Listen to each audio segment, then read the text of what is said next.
Welcome to Dunong Mundo, mga kamarites ng ekonomiya. Bilang inyong feeling macroeconomist na taga-spill ng tea, ang chika natin today ay nakafocus sa isang higanting bansa diyan sa East Asia na feeling main character, isang dambuhalang ekonomiya yarn na may bitbit na halos 1.4 bilyong katao na siksikan levels. Sa first glance, ang sentralisadong lolo mo ay mukhang unbothered, flourishing at isang matibay na pader ng stability at non-stop na pagyaman na nagpapasana all sa buong universe.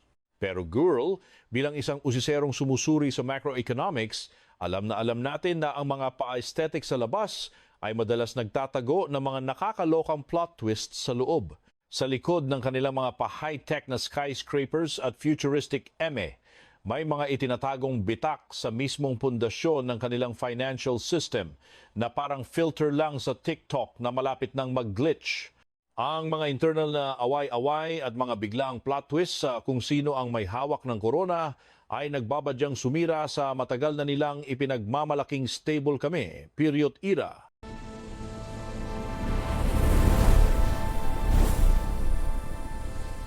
Ang mga geopolitical na red flags na ito ay hindi lang naka-lockdown sa loob ng sarili nilang bakuran na ang kanilang mga paandar na economic policies at mga pautang/investments ay gumagawa ng mga tsunami ng stress na umaabot sa bawat sulok ng daigdig. Bawat kibot at galaw ng dambuhalang perso na ito ay may instant reaksyon sa global market na lalo lang nagpapa-anxious at nagpapataas ng trust issues sa mga financial at trading markets natin. Deep inside the surface, may isang napaka-toxic na Hunger Games na nagaganap para lang makontrol ang pera at clout. Ang mga LGU nila at mga state-sponsored na kumpanya ay literal na nagkakasabunutan para sa limitadong budget na parang nakasale sa mall.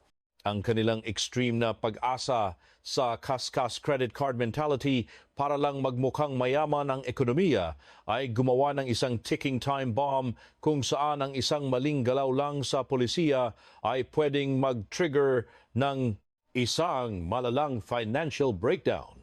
Kung ang pastrong na estrukturang ito ay mag-start ng gumuho, ang collateral damage ay hindi lang pambarangay kundi pang buong mundo, ang mga global supply chains.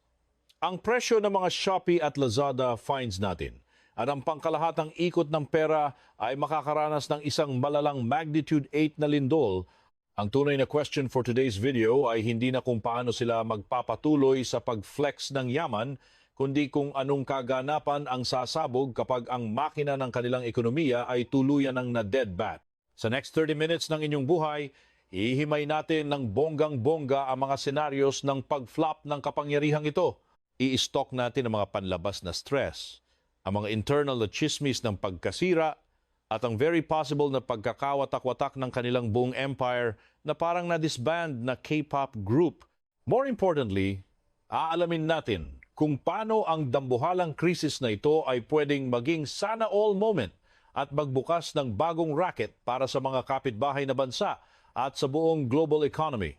Ang unang resibo ng kanilang pag-flop era ay kitang-kita sa kanilang mga pa-international na diskarte. Ginawa nilang main target ang Central Asia at Middle East para magbuhos ng pera at magpalawak ng kanilang clout.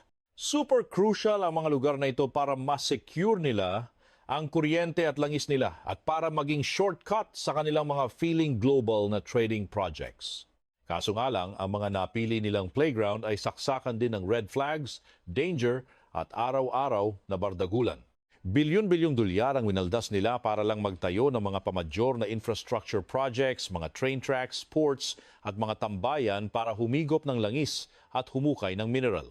Ang ultimate goal nila ay gumawa ng unli supply na expressway ng mga likas na yaman diretso sa kanilang mga pabrika na walang tigil sa pagbuga ng usok. Idinisenyo ang mga paproyektong ito para steroids ang kanilang ekonomiya at i-flex ang kanilang muscles sa labas ng sarili nilang bakuran. Pero surprise, surprise, ang mga pa-infrastructures na ito ay naging instant paboritong target ng mga umaatake. Ang mga extremist groups at mga local na matatapang ay tinitingnan ang mga foreign facilities at workers nila bilang mga walking red flags ng pananakop sa sarili nilang yaman. Ang mga pananambang sa mga workers at sa mga buildings na ito ay nagbibigay ng matinding abala na nagpapamahal sa budget para sa mga CQ at nagpapausad pagong sa kanilang mga operations dahil sa walang humpay na banta sa kanilang safety.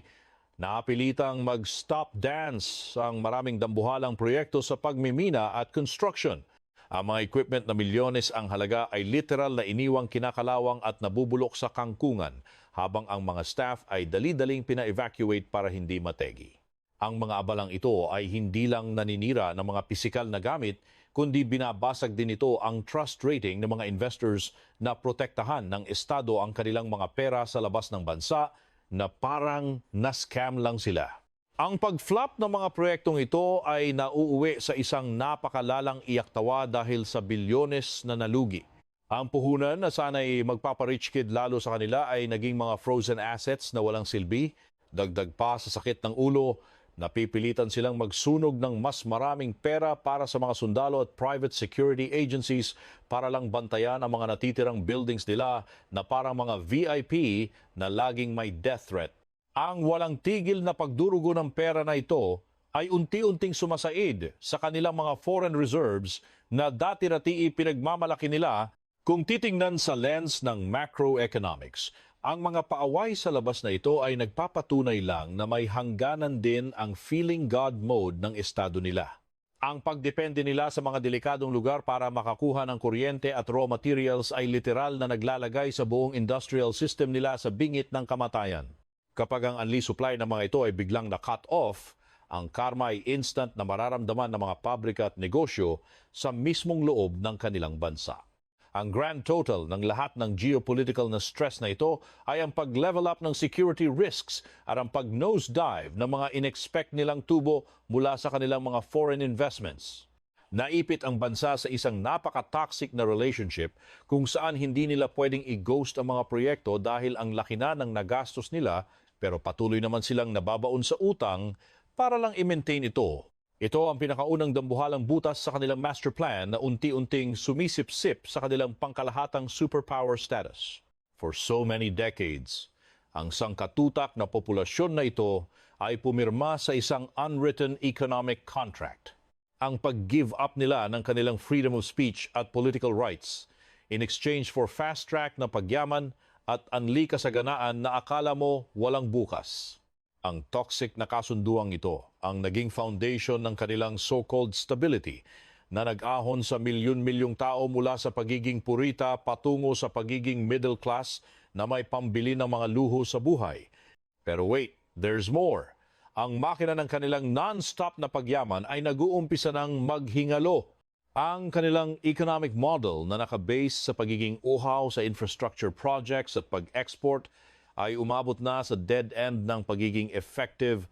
Ang mga internal na gears ng bansa ay nakakaranas na ng matinding burnout na nagpapatunay lang na ang lumang formula nila for success ay hindi na makakasabay sa paiba-ibang mood ng global dynamics at ng kanilang tumatandang populasyon. Ang pinaka-obvious na resibo ng pag-flop na ito ay ang tuluyang pagbagsak ng kanilang real estate sector. Ang industriyang ito, na sumasakop sa halos 1/3 ng buong ekonomiya nila, ay literal na nag-collapse sa ilalim ng bigat ng sandamakmak na utang at oversupply ng mga bahay na wala namang nakatira. Ang mga dambuhalang developers ay nag-declare ng bankruptcy, nag-iwan ng milyon-milyong ghost towns at mga buyers na naiyak na lang dahil naglahong parang bula ang kanilang life savings. Ang drama sa real estate na ito ay nag-trigger ng isang malalang domino effect sa buong financial system nila. Ang daming negosyo, mula sa mga nagbebenta ng semento hanggang sa mga tech companies, ang biglang nawala ng cash flow at naging mga patay gutom sa pondo. Ang pagdami ng mga na-bankrupt na kumpanya ay nagpapahina sa mga bangko na ngayon ay super praning na magpautang, kaya lalo lang nilang sinasakal ang pag-asenso ng mga private businesses. Dahil sa sunod-sunod na pagsasara ng mga kumpanya at paghina ng gawaan, ang unemployment rate ay pumalo sa mga nakakalokang levels, lalo na sa mga kabataan at mga fresh grads na akala nila may bright future sila. Ang kawalan ng sapat na racket para sa napakaraming tao ay hindi lang basta economic issue, kundi isang napakalaking red flag na pwedeng mag-cause ng gulo sa lipunan. Ang papromise nilang masaganang future ay biglang na-scam at naglaho para sa mga Gen Z at millennials nila. Kasabay ng tambak na tambay ay ang nakakatakot na banta ng deflation at super low inflation. Habang ang mga tao ay nawawalan na ng tiwala sa ekonomiya nila, mas pinipili na lang nilang itago ang pera nila sa kaban kaysa mag-checkout sa online shopping. Dahil walang bumibili, napipilitan ang mga kumpanya na magbagsak presyo at magbawas ng ginagawa na nag-create ng isang toxic cycle ng pagbagsak ng ekonomiya na kahit ang mga central banks nila ay hindi na makontrol. Ang pag-usad pagong ng ekonomiya ay lalo lang nagpalaki sa gap ng mga crazy rich at ng mga purita. Habang ang mga elitista ay may mga hidden jutsu para i-save ang mga yaman nila, ang mga ordinaryong alipin ng salapi at mga taga-probinsya ay naiiwang nganga at nagdurusa sa bumababang sahod habang nagmamahal ang mga bilihin. Ang sobrang laking hati sa ekonomiya na ito ay nagdudulot ng matinding inis at gigil sa buong lipunan na ready nang magrebelde. Ang financial status naman ng mga LGU nila ay nasa ICU na levels ng pagiging kritikal. Ang kanilang main source of income, ang pagbebenta ng land use rights, ay literal na natuyo at naging disyerto dahil sa pagbagsak ng real estate. Para lang may pambayad sa mga utang at ma-maintain ang public services, marami sa kanila ang nabaon sa mga patagong utang na nagbabadyang sumira sa pambansang budget. Dahil sa sunod-sunod na kamalasang ito, ang tiwala ng mga tao sa kakayahan ng national government na i-handle ang ekonomiya ay unti-unting na-cancel. Ang dating dilulo na paniniwala na laging may magic solution ng gobyerno ay napalitan ng matinding trust issues at depression. Ang pagkawasak ng tiwalang ito ay ang pinakamalaking banta sa legitimacy ng gobyerno nila na pwedeng mag-trigger ng malawakang rally at riot sa mga kalsada. To sum it up, ang mga internal na stress na ito, pagbagsak ng real estate, mga na-bankrupt na negosyo, tambak na tambay, at krisis sa utang ng mga LGU ay nagsasama-sama para gumawa ng isang perfect storm sa macroeconomics.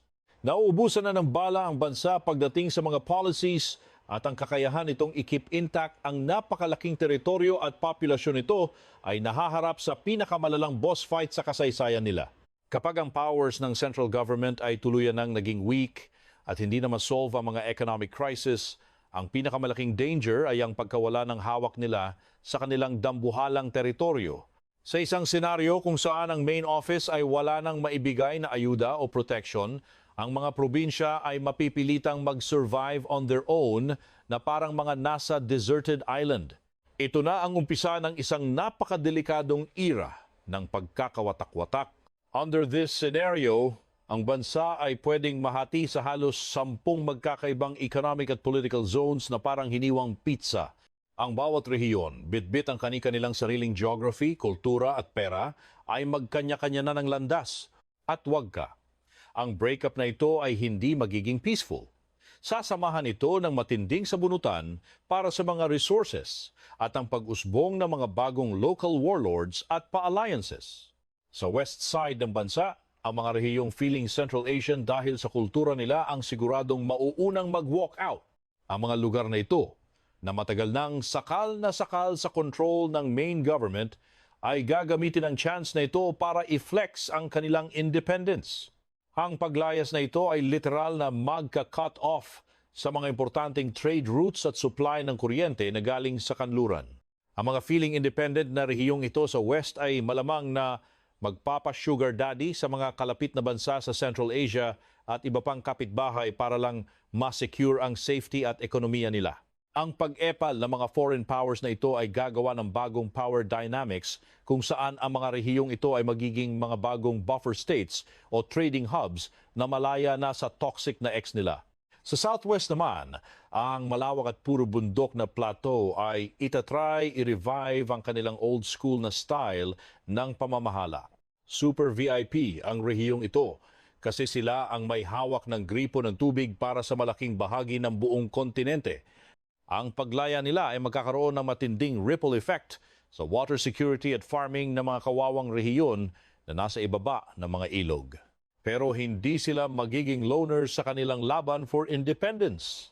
For sure, makakatanggap sila ng geopolitical at financial ayuda mula sa mga dambuhalang bansa sa South Asia na may hidden agenda na panatilihing weak ang kanilang northern borders. Ang bagong barkadaang ito ay gagawa ng isang solidong pader na magpapabago sa power dynamics sa buong kabundukan ng Himalayas. Sa Northern Territories naman na siksik, liglig at umaapaw sa likas na yaman, ang mga LGU doon ay pwedeng makipagtropa sa mga karatig bansa sa North para protektahan ang mga sarili nilang interes. Ang mga lugar na ito, na dati ay ginagawa lang taga-supply ng raw materials para sa mga pabrika sa East, ay ngayon magiging independent na at sila na ang magde-decide kung sino ang gusto nilang katransact. Ang pag-control sa mga rare earth elements sa northern region na ito ay magiging ultimate weapon sa geopolitical bardagulan. Kung sino man ang makakahawak sa mga minahang ito ay magkakaroon ng God-level na influence sa global tech production, mula sa mga smartphones natin hanggang sa mga military weapons. Ito ang magiging main event ng matinding sabunutan ng mga global superpowers. Meanwhile, sa mga rich kid na probinsya sa mga baybayin sa East at South, ibang level ng drama ang mangyayari. Ang mga rehiyong ito ang literal na puso ng manufacturing at pera ng buong bansa. Kapag nategi ang central government, gagamitin ng mga probinsyang ito ang kanilang sandamakmak na pera at buildings para protektahan ang sarili nilang ekonomiya at i-maintain ang kanilang pa-first world na lifestyle. Pwedeng mag-collab ang mga coastal regions na ito para gumawa ng isang bagong economic federation na sila-sila lang. Ang main goal ng squad na ito ay panatilihing open ang kanilang mga ports sa global trade at protektahan ang kanilang mga negosyo mula sa mga squammy na gulo na nangyayari sa mga inner provinces. Magiging isa itong exclusive rich kid enclave na walang paki sa kahirapan ng mga naiwang bahagi ng kontinente. Para i-secure ang bago nilang pa-federation, ang mga coastal provinces na ito ay malamang na direktang makipagbesti sa mga western countries at sa United States. I-offer nila ang kanilang mga pabrika at markets kapalit ng military protection at trade security na parang mga sugar babies ng makabagong panahon. Ito ay tuluyang magpapa-reboot sa buong system ng global supply chain at diplomacy. Ang mga main financial centers na dati pa man ay feeling special na ay tuluyan ang mag-announce ng kanilang full independence. Gagamitin nila ang clout nila bilang tulay sa global capital market para i-stabilize ang sarili nilang pera at banking systems. Ang mga syudad na ito ay magiging mga independent city-states na walang ibang inatupag kundi international finance at trading. Habang nagpapakasarap ang mga nasa baybayin, ang mga probinsya sa gitna at north ay lulubog sa matinding chaos. Ang mga rehiyong ito na mga pabuhat lang at umaasa sa ayuda ng central government at walang direct access sa global trade ay makakaranas ng mabilisang pag-crash ng kanilang local economies. Ang kawalan ng makakain at supplies ay magiging daily vlog ng pagdurusa nila. In the middle of this mess, ang mga local military commanders at mga feeling mafia na pamilya ay mga agaw ng trono. Sila magiging mga modern-day warlords na makokontrol sa mga natitirang resources, mga pabrika, bukid at mga kalsada. Ang internal trading ay mapapalitan ng kutongan at mga barilan para sa teritoryo na lalo lang magpapahirap sa mga kawawang ordinaryong tao. Ang mga magugulong northern provinces ay pwedeng mapasailalim sa spell ng mga kapitbahay na bansa na may malalakas na militar gaya ng Russia o kahit ng North Korea. Ang mga foreign powers na ito ay baka pumasok para kunwari ay mag-peacekeeping o protektahan ang sarili nilang borders, pero ang true colors nila ay para nakawin ang mga lupain at yaman ng mga nategi na rehiyon sa mga pinaka-squatter at mabundok na bahagi ng bansa. Ang sitwasyon ay magiging pure anarkiya na parang The Purge. Dahil walang kahit anong grupo ang may powers para i-control ang mga lugar na ito, ang mga local communities ay mapipilitang bumalik sa Stone Age style ng pamumuhay para lang makasurvive. Ang mga rehiyong ito ay tuluyang mababan sa modern economy na magiging mga blank spaces na lang sa mapa ng global trade. Ang grand finale ng lahat ng paghihiwa-hiwalay na ito ay ang total destruction ng kanilang internal supply chains. Ang mga raw materials mula west at north ay hindi na makakaabot sa mga pabrika sa east, period. Ang mga gulay at bigas mula sa gitna ay hindi na makakapag-feed sa mga pasosyal na lungsod sa baybayin. Ang dating united na dambuhalang ekonomiya ay magiging isang dugyot na patchwork ng mga nag-aaway-away na states. Ang pag-collapse ng nagfe-feeling factory of the world ay magdudulot ng instant at nakakabaliw na lindol sa global manufacturing. Ang mga kumpanya worldwide na nakaasa sa mga cheapy-pay na parts at assembly mula sa rehiyong ito ay biglang mag-error, 404 ang operations. Ang mga shelves ng mga groceries sa Western countries ay magiging ghost town at ang paggawa ng lahat ng bagay mula kotse hanggang medical supplies ay madedelay ng bongga. Ang pag-stop ng pag-export ng mga critical raw materials, lalo na ang mga rare earth minerals, ay literal na magpapaparalyze sa high-tech industry.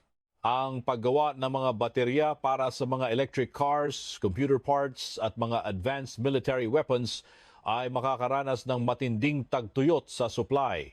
Ang mga bansang walang sariling source ng mga materyales na ito ay iiyak na lang sa gilid dahil haharap sila sa isang malalang industrial crisis. Ang pagkaubos ng mga products at materials na ito ay magpupush sa isang global inflation surge na hindi pa natin na-experience sa mga nakalipas na dekada. Ang presyo ng mga daily essentials, gadgets at gamit ay tataas to the moon. Ang mga central banks worldwide ay mapipilitang magtaas ng interest rates para labanan ang pagmamahal ng bilihin na pwedeng magtulak sa global economy sa isang napakalalim na recession na walang bawian. Dahil sa pagkasira ng mga old-school trade routes, ang mga global corporations at governments ay magkukumahog at magpapanic buying para maghanap ng mga bagong alternative supply chains. Magkakaroon ng mass exodus ng mga pabrika papuntang Southeast Asia, India at Latin America. Ang dambuhalang lipatan ng pera na ito ay gagawa ng mga bagong winners at losers sa global market na parang isang malaking reality show. Sa world of geopolitics naman, ang pagkakawatak-watak ng dating giant na ito ay magiging mitsa ng mga bagong proxy wars.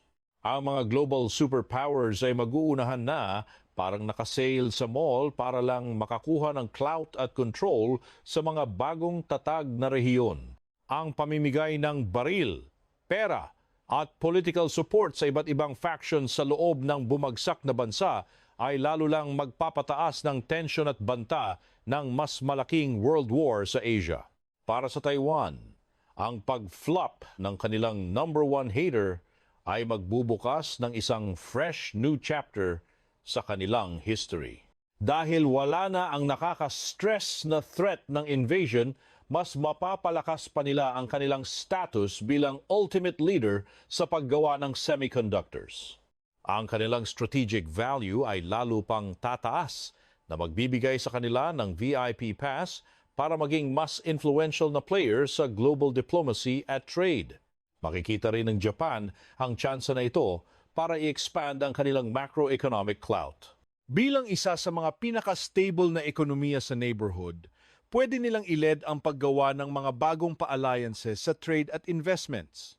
Ang pera at tech ng Japan ay magiging super essential sa pagtulong na i-rebuild at i-stabilize ang mga kapitbahay na bansa na na-trauma sa krisis. Ang buong structure ng global economy ay literal na i-rewrite from scratch. Ang mga old-school na trade agreements ay mababasura at mapapalitan ng mga bagong economic blocks. Ang pag-collapse ng isang superpower ay mag-end sa era ng globalization na nakasanayan natin at mag-i-start ng bagong season ng regionalization at mas mahigpit na gatekeeping sa mga supply chains for national security. Sa gitna ng bonggang makeover na ito, ang South Korea ay nakatambay sa isang napaka-unique na pwesto. Bilang isang bansa na may high-level tech at malakas na export game, direct hit sila sa mga lindol sa supply chain. Pero Gurl, kung titingnan from a macroeconomic POV, ang krisis na ito ay nagbibigay din sa kanila ng mga rare opportunities na pwedeng mag-level up sa kanilang status sa buong mundo. Ang first step para sa South Korea ay ang maayos na pag-handle sa initial shock wave ng krisis na parang kailangan nilang mag-move on agad at i-diversify ang kanilang sources ng raw materials at maghanap ng mga bagong markets para sa kanilang mga products. Kung magagawa nila ito ng mabilis, maiiwasan nila ang deep recession at ma-maintain nila ang stability ng sarili nilang ekonomiya habang ang mga bashers at competitors nila ay naghihirap sa gedli.